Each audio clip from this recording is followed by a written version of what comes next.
नमस्कार दोस्तों, स्वागत है आप सभी का आपकी अपनी YouTube channel Shyam class study में। आज की इस वीडियो में यूपी पुलिस एग्जाम में पूछे जाने वाले जीके जीएस के 37 अति महत्वपूर्ण प्रश्नों का प्रैक्टिस सेट लेकर के आया हूं, जो आने वाली यूपी पुलिस परीक्षा के लिए अत्यंत महत्वपूर्ण प्रैक्टिस सेट है। अगर आप सभी लोग दिन रात मेहनत करके यूपी पुलिस एग्जाम की तैयारी कर रहे हैं तो आप सभी लोग हमारे इस प्रैक्टिस सेट में 37 में से 25 प्रश्न सही करके ही जाना। अगर आप 25 प्रश्न सही नहीं कर पाते तो आप टाइम पास कर रहे हैं और यूपी परीक्षा के लिए आप बिल्कुल मन से तैयारी नहीं कर रहे हैं। तो आप लोग अगर मन से तैयारी कर रहे हैं तो आप 25 प्रश्न सही करके ही जाना है।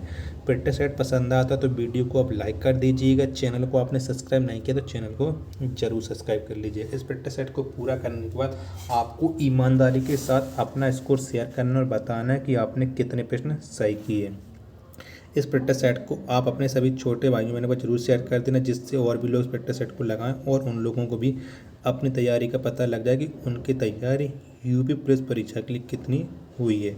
तो चलिए शुरू करते हैं आज का अपना जीके जीएस के 37 प्रश्नों का महत्वपूर्ण प्रैक्टिस सेट। तो पहला क्वेश्चन है आपके सामने कि सुएज नहर का राष्ट्रीयकरण किसने किया था। तो किसने किया था सुएज नहर का राष्ट्रीयकरण, ये आपको बताना है। तो किसने किया था सुएज नहर का राष्ट्रीयकरण। तो इसका राष्ट्रीयकरण किया था कर्नल नासिर ने। किसने? कर्नल नासिर ने। ऑप्शन नंबर बी इसका राइट आंसर हो जाएगा। नेक्स्ट है आपके सामने दिलवाड़ा का मंदिर का संबंध किस धर्म से है। तो किस धर्म से है दिलवाड़ा का मंदिर, जो राजस्थान राज्य में स्थित है। तो इसका संबंध है जैन धर्म से। किससे? जैन धर्म से। ऑप्शन नंबर बी इसका राइट आंसर हो जाएगा। अगला प्रश्न है आपके सामने कि भारत का कौन एक नदी है जो ब्रह्मपुत्र घाटी से होकर गुजरती है। तो कौन सी नदी है जो ब्रह्मपुत्र घाटी से होकर गुजरती है। तो ये है नर्मदा नदी। कौन सी? नर्मदा नदी। ऑप्शन नंबर ए इसका राइट आंसर हो जाएगा। नेक्स्ट है आपके सामने कि भारत का राष्ट्रीय गीत क्या है। तो क्या है भारत का राष्ट्रीय गीत, ये आपको बताना है। तो कौन सा है? तो ये है वंदे मातरम भारत का राष्ट्रीय गीत है। ऑप्शन नंबर डी इसका राइट आंसर हो जाएगा। अगला प्रश्न है आपके सामने कि छिपकली एक जानवर है। तो छिपकली एक कैसा जानवर है, ये आपको बताना है। तो छिपकली है एक शीत रक्त जानवर। कैसा? शीत रक्त जानवर। ऑप्शन नंबर बी इसका राइट आंसर हो जाएगा। भारत की दोहरा शतक लगाने वाली प्रथम महिला खिलाड़ी कौन है। तो कौन महिला खिलाड़ी है जिसने भारत के लिए दोहरा शतक लगाया है। तो ये है मिताली राज। कौन है? मिताली राज है। ऑप्शन नंबर ए इसका राइट आंसर हो जाएगा। अगला प्रश्न है आपके सामने कि सुएज नहर का राष्ट्रीयकरण किस वर्ष किया गया। तो किस वर्ष किया गया था सुएज नहर का राष्ट्रीयकरण। तो इसका राष्ट्रीयकरण किया गया था 1956 में। कब? 1956 में किया गया था सुएज नहर का राष्ट्रीयकरण। ऑप्शन नंबर डी इसका राइट आंसर हो जाएगा। उज्जैन शहर किस नदी के तट पर बसा है। तो किस नदी के तट पर बसा है उज्जैन शहर। तो आपको पता होना चाहिए। तो ये बसा है क्षिप्रा नदी के तट पर। क्षिप्रा नदी के तट पर। ऑप्शन नंबर बी इसका राइट आंसर हो जाएगा। नेक्स्ट प्रश्न है आपके सामने कि गरीबी उन्मूलन किस पंचवर्षीय योजना का नारा था। तो किस पंचवर्षीय योजना का नारा था गरीबी उन्मूलन। तो ये था 5वीं पंचवर्षीय योजना। किसका? 5वीं पंचवर्षीय योजना का नारा था गरीबी उन्मूलन। ऑप्शन नंबर ए इसका राइट आंसर हो जाएगा। अगला प्रश्न है आपके सामने कि बाज नियंत्रण का संबंध किस सुल्तान के साथ था। तो किस सुल्तान के साथ था बाजार नियंत्रण का संबंध। तो इसका संबंध है अलाउद्दीन खिलजी। किससे? Alauddin Khilji. Option number D इसका राइट आंसर हो जाएगा। अगला प्रश्न है आपके सामने कि यहूदियों के धार्मिक पुस्तक को किस नाम से जाना जाता है। तो किस नाम से जाना जाता है यहूदियों के धार्मिक पुस्तक को। तो ये जाना जाता है तोरा। क्या? तोरा है यहूदियों की धार्मिक पुस्तक। ऑप्शन नंबर ए इसका राइट आंसर हो जाएगा। ईरान की मुद्रा को किस नाम से जाना जाता है। तो ईरान की मुद्रा का क्या नाम है, ये आपको बताना है। तो ईरान की मुद्रा का नाम है रियाल। क्या है? रियाल है ईरान की मुद्रा का नाम। ऑप्शन नंबर ए इसका राइट आंसर हो जाएगा। अगला प्रश्न है आपके सामने कि लेंस की क्षमता का मात्रक। तो क्या होता है लेंस की क्षमता का मात्रक, ये आपको बताना है। तो इसका मात्रक होता है डायोप्टर। क्या डायोप्टर लेंस की क्षमता का मात्रक होता है। ऑप्शन नंबर बी इसका राइट आंसर हो जाएगा। नेक्स्ट है आपके सामने कि इल्तुतमिश किस वंश से संबंधित है। तो इल्तुतमिश किस वंश से संबंधित है। तो आप जानते हैं इल्तुतमिश का संबंध है गुलाम वंश से। किससे है, गुलाम वंश से। ऑप्शन नंबर सी इसका राइट आंसर हो जाएगा।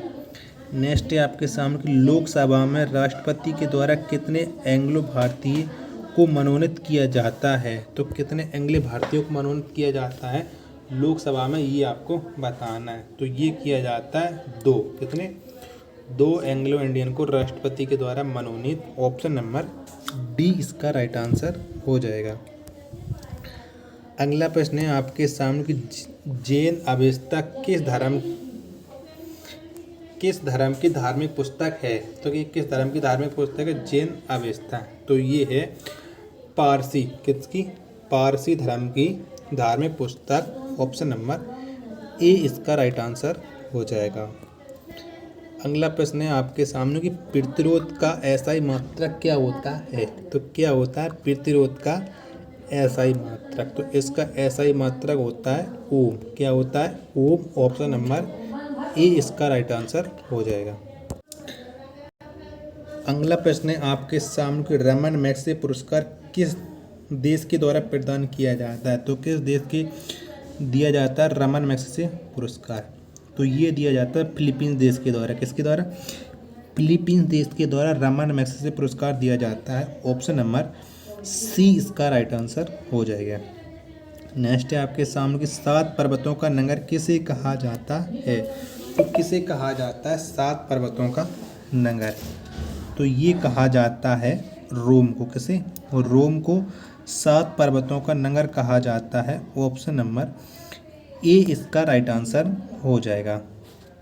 नेक्स्ट प्रश्न है आपके सामने कि दूध से मक्खन निकालने पर उसका घनत्व पर क्या प्रभाव पड़ेगा। तो क्या प्रभाव पड़ता है दूध से मक्खन निकालने पर। तो उसका प्रभाव होता है, सॉरी, उसका घनत्व बढ़ता है। क्या, उसका घनत्व बढ़ता है। ऑप्शन नंबर बी इसका राइट आंसर हो जाएगा।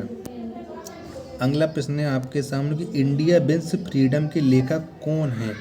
तो कौन है इंडिया विंस फ्रीडम पुस्तक के लेखक। तो इसके लेखक हैं अब्दुल कलाम आज़ाद। जिसमें लिखा है अबुल कलाम आज़ाद, ये भी इनका नाम है। ऑप्शन नंबर सी इसका राइट आंसर हो जाएगा। कैंडेला किस भौतिक राशि का एसआई मात्रक है। तो किस भौतिक राशि का एसआई मात्रक है कैंडेला। तो ये है ज्योति तीव्रता का। किसका, ज्योति तीव्रता का एसआई मात्रक है कैंडेला। ऑप्शन नंबर बी इसका राइट आंसर हो जाएगा।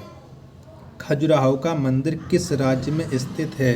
तो किस राज्य में स्थित है खजुराहो का मंदिर। तो ये स्थित है मध्य प्रदेश। तो कहाँ पर है, मध्य प्रदेश में स्थित है। ऑप्शन नंबर सी इसका राइट आंसर हो जाएगा। अगला प्रश्न है आपके सामने कि वेग का एसआई मात्रक क्या है। तो क्या है वेग का एसआई मात्रक, ये आपको बताना है।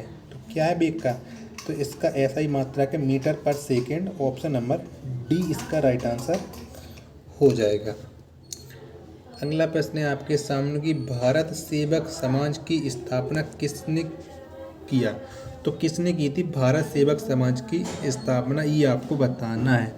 तो भारत सेवक समाज की स्थापना की थी गोपाल कृष्ण गोखले। किसके द्वारा की गई थी, गोपाल कृष्ण गोखले के द्वारा। ऑप्शन नंबर डी इसका राइट आंसर हो जाएगा। इलेक्ट्रॉनिक नगर के नाम से किस नगर को जाना जाता है। तो किस नगर को जाना जाता है इलेक्ट्रॉनिक नगर के नाम से। तो ये जाना जाता है बंगलोर को। किससे, बंगलोर को जाना जाता है इलेक्ट्रॉनिक नगर के नाम से। ऑप्शन नंबर डी इसका राइट आंसर हो जाएगा। अगला प्रश्न है आपके सामने कि अग्नि मंदिर किस धर्म का पूजा स्थल है। तो किस धर्म का पूजा स्थल है अग्नि मंदिर। तो ये है पारसी धर्म का पूजा स्थल अग्नि मंदिर। ऑप्शन नंबर बी इसका राइट आंसर हो जाएगा। अगला प्रश्न है आपके सामने कि पानीपत के तीसरा युद्ध में किसको विजय मिली। तो किसे विजय मिली थी पानीपत के तीसरे युद्ध में। तो ये मिली थी अहमद शाह अब्दाली। किसे? अहमद शाह अब्दाली को पानीपत के तीसरे युद्ध में विजय मिली थी। ऑप्शन नंबर बी इसका राइट आंसर हो जाएगा। अगला प्रश्न है आपके सामने की अमरनाथ गुफा भारत के किस राज्य में स्थित है। तो किस राज्य में स्थित है अमरनाथ गुफा। तो ये स्थित है जम्मू कश्मीर। कहाँ है? जम्मू कश्मीर में अमरनाथ गुफा स्थित है। ऑप्शन नंबर डी इसका राइट आंसर हो जाएगा। विश्व सुंदरी बनने वाली प्रथम भारतीय महिला कौन थी। तो कौन थी विश्व सुंदरी बनने वाली प्रथम भारतीय महिला। तो ये थी रीता फारिया। कौन थी? रीता फारिया विश्व सुंदरी बनने वाली पहली भारतीय महिला थी। ऑप्शन नंबर ए इसका राइट आंसर हो जाएगा। साधारण नमक का रासायनिक नाम क्या है। तो क्या है साधारण नमक का रासायनिक नाम। तो इसका रासायनिक नाम है सोडियम क्लोराइड। कौन है? Sodium chloride. Option number A इसका राइट आंसर हो जाएगा। अगला प्रश्न है आपके सामने कि प्रथम पंचवार्षिक योजना में किस पर बल दिया गया। तो किस पर बल दिया गया था प्रथम पंचवार्षिक योजना में। तो ये बल दिया गया था कृषि पर। किस पर? कृषि पर बल दिया गया था। ऑप्शन नंबर बी इसका राइट आंसर हो जाएगा। अगला प्रश्न है आपके सामने कि ताप का एसआई मात्रक क्या होता है। तो क्या होता है ताप का एसआई मात्रक। तो इसका एसआई मात्रक होता है केल्विन। क्या? केल्विन होता है ताप का एसआई मात्रक। ऑप्शन नंबर बी इसका राइट आंसर हो जाएगा। नेक्स्ट है आपके सामने कि द्वितीय पंचवर्षीय योजना में किसको प्राथमिकता दी गई थी। तो किसे दी गई थी द्वितीय पंचवर्षीय योजना में प्राथमिकता। तो ये दी गई थी औद्योगिकरण को। किसे? औद्योगिकरण को द्वितीय पंचवर्षीय योजना में प्राथमिकता दी गई थी। ऑप्शन नंबर डी इसका राइट आंसर हो जाएगा। सर्वप्रथम किस विदेशी को भारत रत्न से सम्मानित किया गया। तो किसे किया गया था भारत रत्न से सम्मानित जो विदेशी व्यक्ति था। तो ये थे खान अब्दुल गफ्फार। कौन? Khan Abdul Ghaffar. Option number B इसका राइट आंसर हो जाएगा। अगला प्रश्न है आपके सामने कि ईसाइयों का सबसे प्रमुख धर्म ग्रंथ कौन है। तो कौन सा है ईसाइयों का सबसे प्रमुख धर्म ग्रंथ। तो ये है बाइबल। कौन सा है? बाइबल ईसाइयों का सबसे प्रमुख धर्म ग्रंथ है। ऑप्शन नंबर सी इसका राइट आंसर हो जाएगा। अगला प्रश्न है आपके सामने बोल्शेविक क्रांति कहाँ पर हुई थी। तो कहाँ पर हुई थी बोल्शेविक क्रांति। तो ये हुई थी रूस में। कहाँ पर हुई थी? और रूस में हुई थी। ऑप्शन नंबर सी इसका राइट आंसर हो जाएगा। तो अब आप बताएं कि आपने हमारे इस प्रैक्टिस सेट में कितने प्रश्न सही किए और आपको वीडियो कैसी लगी। वीडियो पसंद आई हो तो वीडियो को आप लाइक कर दीजिएगा। चैनल को आपने अभी तक सब्सक्राइब नहीं किया तो चैनल को जरूर सब्सक्राइब कर लीजिएगा। मिलते हैं अपन नेक्स्ट प्रैक्टिस सेट में। तब तक के लिए धन्यवाद। जय हिंद प्यारे साथियों।